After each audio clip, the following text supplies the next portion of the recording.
ನಮಸ್ಕಾರ ರೀ ಎಲ್ಲರಿಗೂ. ಇವತ್ತು ನಾವು ಮಾಡೀವ್ರಿ ಗೋಬಿ ರೆಸಿಪಿಯನ್ನು. ನನ್ನ ಮಗಳು ಕಾಟಕ್ಕಾಗಿ ಮಾಡೀನಿ ನೋಡ್ರಿ. ಅದು ಸಿಂಪಲ್ಲಾಗಿ ಮನೆಯೊಳಗೆ ಮಾಡೇನು ಮತ್ತು ಜಾಸ್ತಿ ಸಾಸ್ ಹಾಕ್ದೆ ಮತ್ತು ವಿನೇಗರ ಟೇಸ್ಟಿಂಗ್ ಪೌಡ್ರ ಹಾಕ್ದನ ಮಾಡೇನು ಮತ್ತು ಹೆಲ್ದಿ ಏನಾಗಿ ನಾವು ಮನೆಯೊಳಗೆ ಅಂದ್ರೆ ಹೊರಗಿನ ತಿನ್ನೋ ಬದಲು ಈ ಥರ ಸಿಂಪಲ್ಲಾಗಿ ಮಾಡ್ಕೊಂಡು ತಿನ್ಬೋದು. ಯಾವಾಗಾರ ತಿಂಗಳಿಗೊಮ್ಮೆ ಹಿಂಗದು ಮಾಡ್ಕೊಂಡು ತಿನ್ಬೋದು ನೋಡ್ರಿ. ಮಸ್ತ್ ಅಂದ್ರೆ ಮಸ್ತ್ ಇರ್ತೈತಿ. ಆಯಿಲ್ ಕೂಡ ಕಡಿಮೆ ಹಾಕೀವಿ, ಸಾಸು ಕೂಡ ಕಡಿಮೆ ಹಾಕೀವಿ ಅಂತ ಏನಲ್ರಿ. ಅದೇ ರೀತಿ ಇದ್ರ ಜೊತೆ ನಾನು ಒಂದು ಸ್ವಲ್ಪ ಸಾಸ್ ಹಚ್ಕೊಂಡು ತಿಂದು ರೀ. ಭಾರಿ ಮಸ್ತ್ ಅಂದ್ರೆ ಮಸ್ತ್ ಆಗಿತ್ತು. ಹೆಂಗೆ ಮಾಡೋದು ಅಂತೇಳಿ ನೋಡ್ಕೊಂಡು ಬರೋಣ ರೀ. ಈಗ ನೋಡಿರಿ, ಒಮ್ಮೆ ಕಾಲಿಫ್ಲವರ್ಲೆ ಮಾಡೀನಿ ರೀ ನಾನು ಹೂಕೋಸಿಂದ. ಅದು ಭಾಳ ಈಡಾಗಲಿಲ್ಲ, ಅದಕ್ಕೆ ಕ್ಯಾಬೇಜ್ ತೊಗೊಂಬಂದು ಈ ಥರ ಸಣ್ಣಗೆ ಕಟ್ ಮಾಡ್ಕೊಂಡ್ರಿ. ಅಷ್ಟಾರು ಕಟ್ ಲಗುಟ್ ಆಗಲಿಲ್ಲ ರೀ. ಅದು 1 ತಾಸು ಬೇಕಾಕತ್ತೆ ನೋಡಿರಿ ಒಂದು ರೆಸಿಪಿ ಮಾಡೋಕೆ. ಇಲ್ಲೇ ನಾನು ಈ ಥರ ಶಾಪರ್ ಒಳಗೆ ಹಾಕೊಂಡೆ ಪೂರ್ತಿ ಸಣ್ಣಗೆ ಚಾಪ್ ಮಾಡ್ಕೊಂಡ್ರಿ. ಆಮೇಲೆ ಈಚೆ ಕಡೆ ಒಂದು ಗ್ಯಾಸ್ ಮ್ಯಾಗ ಒಂದು ಬುಗುನ್ಯಾಗ ನೀರು ಇಟ್ಕೊಂಡೆ ನೋಡಿರಿ. ಯಾಕಂತಂದ್ರೆ ಇದಕ್ಕೆ ಭಾಳ ಔಷಧ ಹೊಡೆದಿರ್ತಾರೆ ಅಂತಾರೆ ರೀ.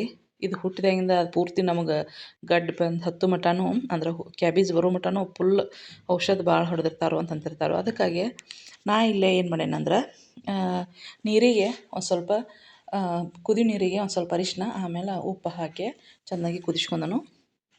ಆಮೇಲೆ ಈ ಏನು ಸಣ್ಣಗೆ ಪೂರ್ತಿ ಕಟ್ ಮಾಡಿನಲ್ರಿ ಅದನ್ನು ಅಷ್ಟನ್ನು ಹಾಕಿ ಒಂದು 5 ನಿಮಿಷ ಕುದಿಸ್ಕೊರಿ. ಕುದಿಸ್ಕೊಂಡ ನಂತರ ನಾವೇನು ಮಾಡ್ಬೇಕಂದ್ರೆ ಇದನ್ನು ನಾವು ಒಂದು 5 ನಿಮಿಷ ಕುದಿಸ್ಕೊಂಡಾದ್ಮೇಲೆ ಸೋಸ್ಕೋಬೇಕಾಗತ್ತೆ ರೀ. ಆಮೇಲೆ ಇನ್ನೊಂದು ಹೇಳ್ತೇನೆ ರೀ, ನಾನು ಈ ನಮ್ಮ ಬೈಲಹೊಂಗಲೊಳಗೆ ಕೃಷಿ ಮೇಳ ಐತ್ರಿ. ಅವತ್ತು ಹಿಟ್ಟನ್ನು ಇದನ್ನು ಮಾಡಿದ್ದೀವಿ ನಾವು ಪೂರ್ತಿ ಒಂದು ₹100ಕ್ಕೆ 4 ಪಾಕಿಟ ಗೋಬಿ ಪೌಡ್ರ್ ಹಿಟ್ಟು ಬಂದಿತ್ತು ಅದು. ಅಂದ್ರೆ ಅದನ್ನು ಕಲಿಸಿ ನಾವು ಗೋಬಿಯನ್ನು ಮಾಡೋದಿತ್ತು. ಹಾಗಾಗಿ ನಾನು ಇದಕ್ಕೆ ಕಾರ್ನ್ಫ್ಲೋರ ಮೈದಾ ಇದು ಏನು ಹಾಕಿಲ್ಲ. ಈ ಥರ ಈಗ ಸೋಸ್ಕೊಂಡು ಇಲ್ಲಿ ನೋಡಿರಿ ತೋರ್ಸತ್ತನು. ಈ ಒಂದು ಹಿಟ್ಟನ್ನು ನಾನು ಬಳಸತ್ತೇನೆ ನೋಡಿರಿ. ಅವರ ಪೂರ್ತಿ ಗೋಬಿ ಪೌಡ್ರ್ ಅಂತ ಹೇಳಿ ಎಲ್ಲರೂ ಫುಲ್ ತೊಗೊಂಡ್ರಿ. ಅದ್ರಾಗ ಎಲ್ಲ ಉಪ್ಪು ಖಾರ ಎಲ್ಲ ಹಾಕ್ಯಾರಂತ್ರಿ ಅವ್ರು. ಕಾರ್ನ್ಫ್ಲೋರ ಮೈದಾ ಎಲ್ಲ ಹಾಕಿದ್ರಂತ. ಹಾಗಾಗಿ ಎರಡನ್ನ ನಾನು ಇಲ್ಲಿ ತೊಗೊಂಡೆ ನೋಡಿರಿ. ಆಮೇಲೆ ನಾವಿಲ್ಲಿ ಏನದ ನಾವು ನೀರು ಬಸ್ಕೊಂಡಂಥ ಒಂದು ಕ್ಯಾಬೇಜ್ ಇದಕ್ಕೆ ರೀ ಈ ಎಲ್ಲ ಒಂದು ಪೌಡ್ರನ್ನ ಹಾಕ್ಕೊಂಡ್ರಿ. ನಾನು 2 ಪಾಕಿಟ್ ಹಾಕತ್ತೇನೆ ನೋಡಿರಿ. 2 ಪಾಕಿಟ್ ಹಾಕಿ ಇದನ್ನು ನಾವು ಅಷ್ಟು ಚಂದ ನಮಗೆ ಮಿಕ್ಸ್ ಮಾಡಬೇಕಾಗತ್ತೆ. ನಂತರ ಒಂದು ಪೂರ್ತಿ ಏನಂದ್ರೆ ಫಸ್ಟ್ ನೀವು ಹಂಗೆ ಕಲಿಸ್ಕೊರಿ. ಆಮೇಲೆ ಒಂದು ಸ್ವಲ್ಪ ನೀರು ಹಾಕ್ಕೊಂಡು ಕಲಿಸ್ಕೋಬೇಕಾಗತ್ತೆ. ಇದು ಈಗ ಒಣಾದ ಇದ್ದಂಗೆ ಅನಿಸ್ತತಿ. ಆಮೇಲೆ ಒಂದು ಸ್ವಲ್ಪ ನೀರು ಹಾಕ್ಕೊಂಡು ಚಂದ ನಮಗೆ ಅಂದ್ರೆ ಅದು ರೌಂಡ್ ಶೇಪ್ ಗುಂಡಿಗೆ ಆಗ್ಬೇಕಲ್ರಿ ಅಲ್ಲಿ ಮಟನೂ ಹಿಂಗೆ ನೀರು ಹಾಕ್ಕೊಂಡು ಕಲಿಸ್ಕೊರಿ.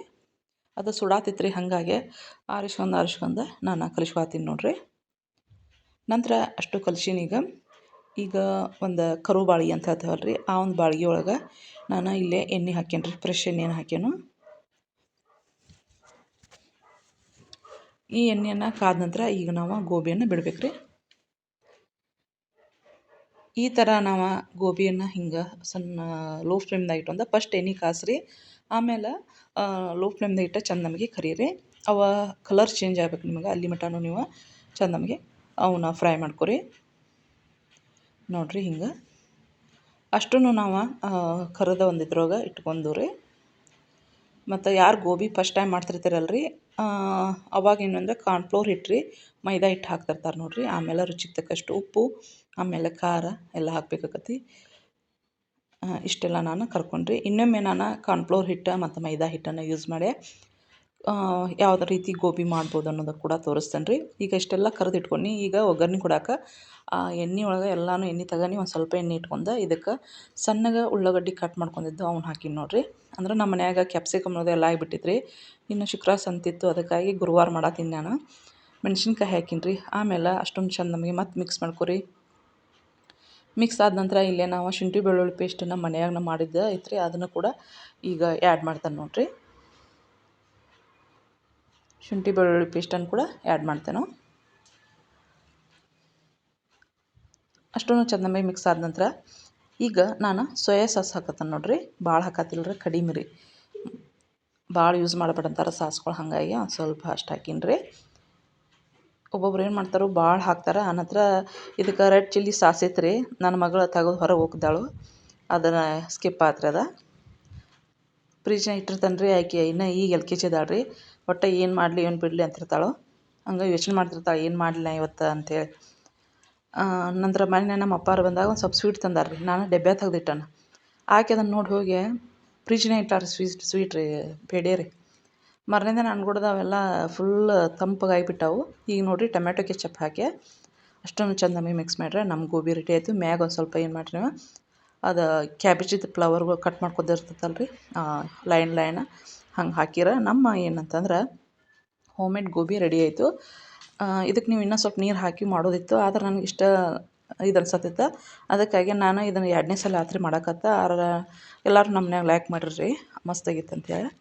ನೀವು ಕೂಡ ಮನೆಯೊಳಗೆ ಒಮ್ಮೆ ಈ ಥರ ಟ್ರೈ ಮಾಡಿ ನೋಡಿರಿ. ಹೆಂಗೆ ಬಂದಿತ್ತು ಅನ್ನೋದನ್ನು ಕಾಮೆಂಟ್ ಮಾಡಿ ಹೇಳ್ರಿ. ಮತ್ತು ನಾವು ಹೊರಗೆ ಹೋಟೆಲ್ದಾಗ ಹೋಗಿ ತಿಂತೇವಲ್ರಿ, ಅಲ್ಲೇನಂತಂದ್ರೆ ಜಾಸ್ತಿ ವಿನೆಗರ್ ಹಾಕಿರ್ತಾರೆ, ಟೇಸ್ಟಿಂಗ್ ಪೌಡ್ರ, ಕಲರ್ಸ, ಆಮೇಲೆ ಜಾಸ್ತಿ ಸಾಸ್ ಹಾಕಿರ್ತಾರೆ. ಅದಕ್ಕಾಗಿ ಎಣ್ಣೆಯನ್ನು ಜಾಸ್ತಿ ಕರಿದ ಎಣ್ಣೆಯಾಗ ಒಳ್ಳೆ ಕರಿದ ಹಿಂಗೆಲ್ಲ ಮಾಡಿರ್ತಾರೆ. ಅದಕ್ಕೆ ಅದು ಹೋಟೆಲ್ದ ಫುಡ್ಡ ನಾಟ್ ಹೆಲ್ದಿ ಅಂತ ಅನ್ಬೋದು. ಇದು ಹೆಲ್ದಿನ ಅಲ್ಲ ಖರೆ, ಆದರೆ ಏನಂತಂದ್ರೆ ಬಾಯಿ ರುಚಿಗಾಗಿ ಒಮ್ಮೆ ಯಾವಾಗಾರ ತಿಂಗ್ಳದಾಗ ಒಮ್ಮೆ ಮಾಡ್ಕೊಂಡು ತಿನ್ನೋದು ಚಲೋ ನೋಡಿರಿ. ಅಂದ್ರೆ ಹೋಟೆಲ್ ಬಿಟ್ಟು ಮನೆಯೊಳಗೆ ಯಾವಾಗಾರ ಒಮ್ಮೆ ಈ ಥರ ಮಾಡ್ಕೊಂಡು ತಿನ್ನಿರಿ. ಅದು ತಿಂಗ್ಳದಾಗ ಒಮ್ಮೆ ಇದು ಮಾಡ್ಕೊಂಡ್ರೆ ನಡಿತೈತಿ. ದಿನಪ್ರತಿ ಮಾಡ್ಕೋದು ವಾರದಾಗ 3-4 ಸಲ ತಿನ್ನೋದು ಚಲೋ ಅಲ್ರಿ. ಅದಕ್ಕೆ ಇದರಿಂದ ನಮ್ಗೆ ಜಾಸ್ತಿ ಅಂತಂದ್ರೇನು ಹೊರಗೆ ತಿನ್ನಬಾರ್ದು ಅನ್ನೋ ಉದ್ದೇಶಕ್ಕಾಗಿ ಮನ್ಯಾಗ ಮಾಡ್ಕೊಂಡಿದ್ದು ರೀ. ಮತ್ತು ನಮ್ಮ ಒಂದು ರೆಸಿಪಿ ಹೆಂಗೆ ಬಂದಿತ್ತು ಅನ್ನೋದನ್ನು ಕಾಮೆಂಟ್ ಮಾಡಿ ಹೇಳ್ರಿ. ಎಲ್ಲರೂ ಪ್ಲೀಸ್ ಎಲ್ಲರೂ ಸಪೋರ್ಟ್ ಮಾಡತ್ತೀರಿ, ಇದೇ ರೀತಿ ಸಪೋರ್ಟ್ ಮಾಡಿರಿ. ಮತ್ತು ಏನಂದರೆ ಲಾಸ್ಟ್ ಇದ್ರ ಜೊತೆ ನಾವು ಟೊಮ್ಯಾಟೊ ಕೆಚಪ್ ಹಾಕೊಂಡ ಅಂದ್ರೆ ಟೊಮ್ಯಾಟೊ ಸಾಸ್ ಹಚ್ಕೊಂಡು ತಿನ್ನಿರಿ, ಭಾರಿ ಮಸ್ತಾಗಿತ್ತು. ಮತ್ತು ಮುಂದಿನ ರೆಸಿಪಿ ಒಳಗೆ ಭೇಟಿಯಾಕಣ್ರಿ. ಎಲ್ಲರೂ ನಮ್ಮ ಒಂದು ಸಪ್ತಮಿ ಶೇಖರ್ ವ್ಲಾಗ್ಸ್ ಚಾನಲ್ನ ನೋಡತ್ತೀರಿ, ಅದೇ ರೀತಿ ಸಪೋರ್ಟ್ ಮಾಡತ್ತೀರಿ. ಎಲ್ಲರಿಗೂ ತುಂಬ ಹೃದಯದ ಧನ್ಯವಾದಗಳು. ಏನೋ ಒಂದು ನಾವು ಕುಕ್ಕಿಂಗ್ ಮಾಡ್ತಿರ್ತೇವೆ ಅಂತ ತಿಳ್ಕೊರಿ, ಮಿನಿಮಮ್ ರೀ 1 ತಾಸರ ಬೇಕಾಕತ್ತೆ ರೀ. ಅದಕ್ಕೆ ಅದನ್ನು ನಾವು ಒಂದು 7-8 ನಿಮಿಷನ್ಯಾಗ ತೋರ್ಸೋಕೆ ಟ್ರೈ ಮಾಡ್ತೇವೆ ರೀ. ಅದಕ್ಕಾಗಿ ಆದಷ್ಟು ಏನು ಮಾಡಿರಿ, ಸಪೋರ್ಟ್ ಮಾಡಿರಿ. ಮತ್ತು ಮುಂದಿನ ರೆಸಿಪಿ ಒಳಗೆ ಭೇಟಿಯಾಕಣ್ರಿ. ನಮಸ್ಕಾರ ರೀ ಎಲ್ಲರಿಗೂ.